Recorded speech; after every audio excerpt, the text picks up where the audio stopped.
Il semble que de gros problèmes se profilent en Moldavie. Moldavie qui devient de plus en plus une zone de passage pour l'Union européenne, peut-être dans le but de contrer l'ascension de la Russie en Ukraine. La réussite d'un tel plan est peu probable. Déjà parce que la Moldavie a des divisions internes entre des partisans de l'Union européenne et les partisans de la Russie, et les deux partisans sont très puissants.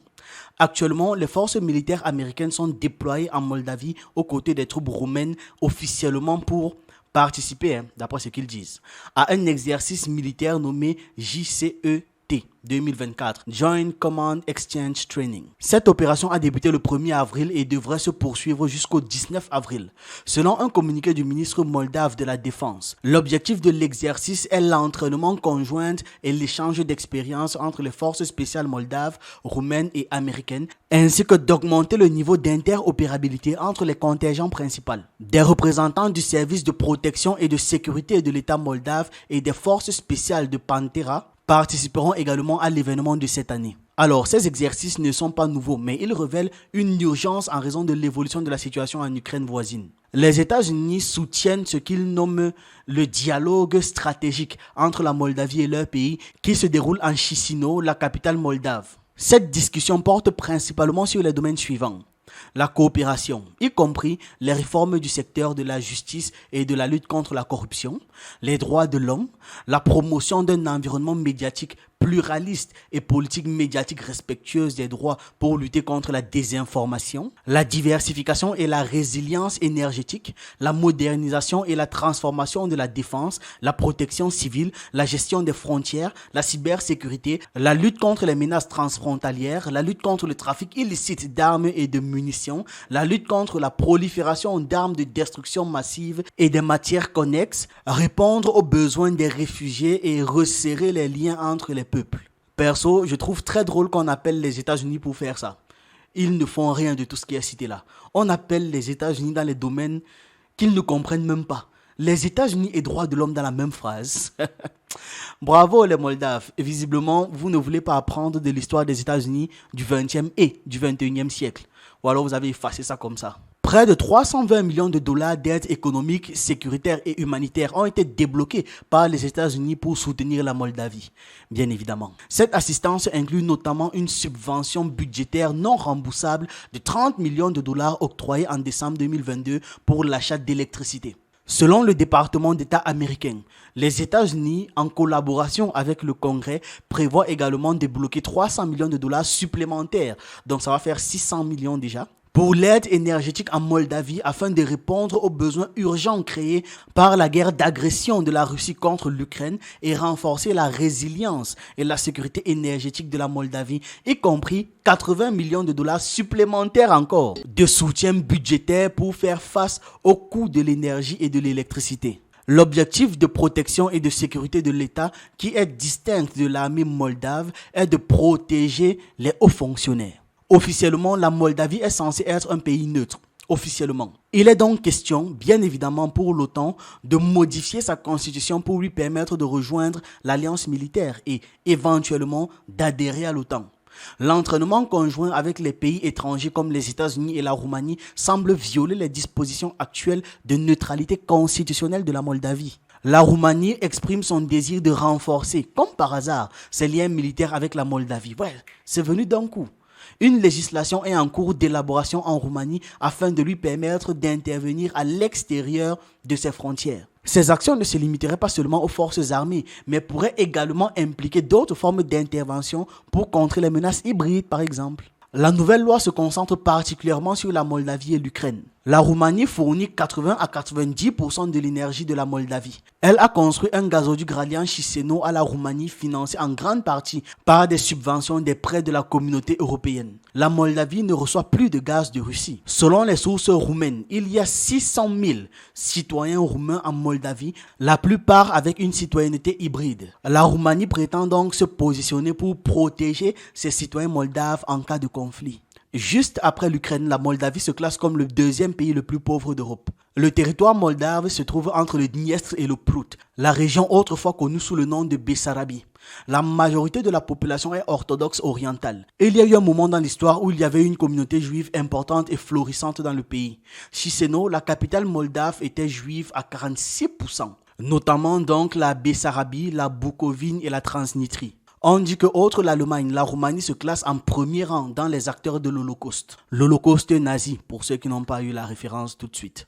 Aujourd'hui, il y a environ 15 000 juifs en Moldavie et en Transnistrie. Il y a eu une lutte en cours en Moldavie, le pays étant grossièrement divisé en deux camps. Le camp pro-Union européenne d'un côté et le camp pro-russe de l'autre côté. Actuellement, le camp pro-Union européenne est au pouvoir. Et bien évidemment, ce camp a interdit les partis et les organisations d'opposition pro-russes et a emprisonné certains de leurs dirigeants. En outre, le parti pour le pouvoir a fermé 13 chaînes de télévision et médias au motif qu'ils étaient liés à la Russie. Jusqu'en mi-mars, le parti pro-Union européenne n'autorisait pas les candidats de l'opposition à se présenter aux élections locales et nationales.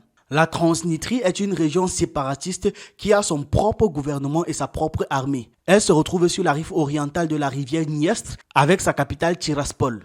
Le Parlement européen a déclaré que cette région était sous occupation russe. Il y a un contingent militaire russe en Transnistrie, mais il n'est composé que de 1500 soldats. Il y a aussi un énorme dépôt de munitions russes, un sujet d'un grand intérêt pour les Ukrainiens affamés de munitions. L'armée de Transnistrie est composée de 5 000 militaires en service actif et 16 000 réservistes. Une grande partie de son équipement est donc désuète.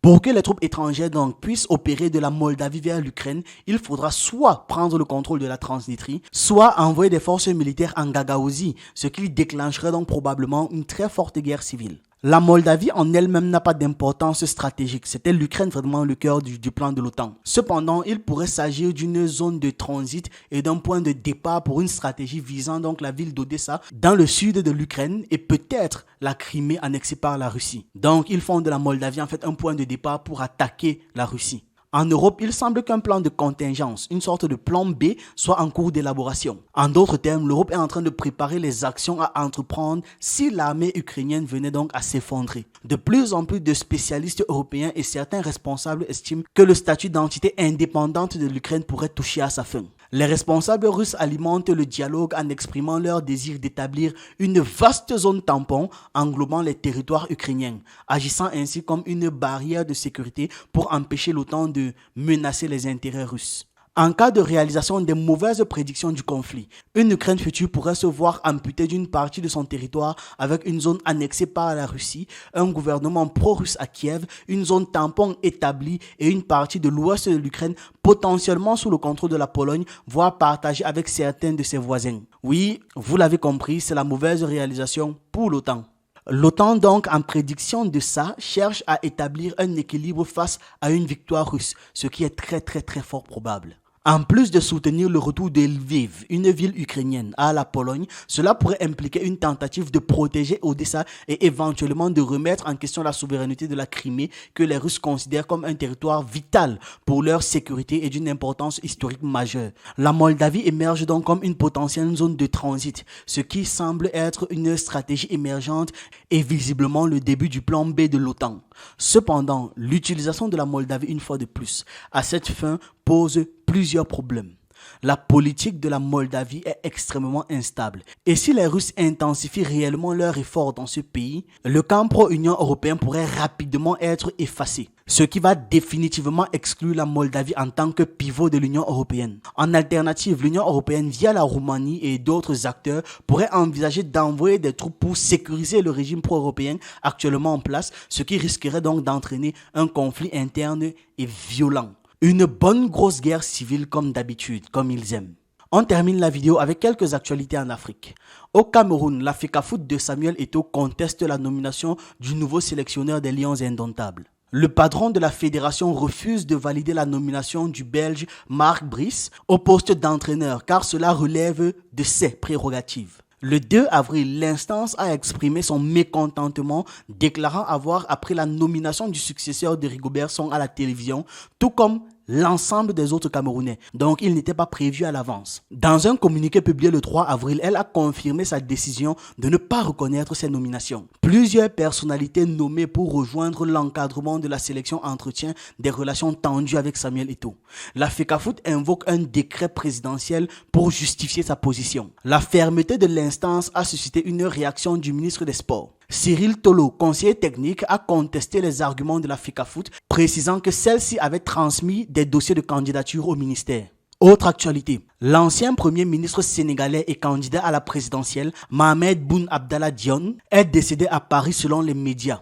Âgé de 64 ans, M. Dionne avait occupé le poste de Premier ministre sous la présidence de Macky Sall et s'était présenté aux élections présidentielles du 24 mars dernier. Il est décédé vendredi 5 avril à Paris après avoir été évacué en France pour y recevoir des soins suite à des informations sur sa maladie pendant la récente campagne électorale. M. Dionne avait dirigé le cabinet des ministres sénégalais de 2014 à 2019, année où le président Macky Sall avait supprimé le poste de Premier ministre, avant de le rétablir en 2022. Lors des élections présidentielles de mars, il s'était présenté comme candidat face à Amadou Ba et Bassirou Diomaye Faye. Une dernière actualité pour conclure. Selon une ordonnance présidentielle au Niger, les conseils de plusieurs collectivités locales ont été dissous et de nouveaux responsables seront nommés. Le général Abdourahmane Tchani a signé cette ordonnance qui concerne les conseils régionaux, les conseils de ville et les conseils d'arrondissement.